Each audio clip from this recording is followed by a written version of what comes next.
I'm asking this question for somebody else. So the question is, you said that there are beautiful women for men in paradise. Are there beautiful men for women? MashaAllah, very brave question from the sister, but in her braveness she wrote the question and handed it over and didn't ask it herself, and this is a sign of modesty as well. Alhamdulillah, that's good. Modesty should not prevent you from seeking knowledge, so I think this is the ideal methodology, that you wanted to learn, but you didn't want to identify yourself, so you wrote the question down. Excellent. This is a very honest question and it needs to be asked. Many of the people are confused. Why does Allah subhanahu wa ta'ala talk about beautiful women for the men, and He does not talk about handsome men for the women?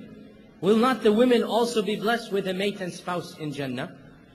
And the reason for this is that, generally speaking, it is not in the nature of women that these types of details be exposed and told. Look, even the sister did not want to be known and identified. And this is a sign of perfection, that the woman wants to be modest. These types of issues do not form public conversation.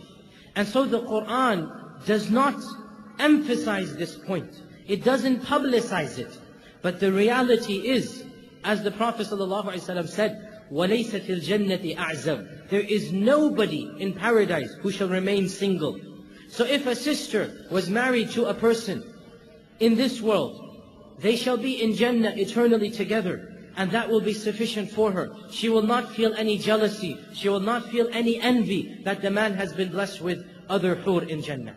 But if a sister were single and she did not marry, or she did not have a husband, or her husband, we seek Allah's refuge, was so bad he didn't make it to Jannah. She made it but he didn't make it. Then Allah Azza wa Jal has indeed a creation for them as well. But in the perfection of the Quran, and to manifest the nature of men and the nature of women, Allah Azza wa Jal did not describe this creation as He described that given to the men. So the answer to your question in a brief response is yes. There are indeed creations that Allah has created for the women. Some ulama have said that they will be married to a person of this world. And others have said, no, there is another creation in Jannah. Whatever the point, whatever the case might be, our goal is to get to Jannah. Once we're there, we will be given everything in it as well. So don't worry, once you get to Jannah, you will have all that you desire, insha'Allah ta'ala.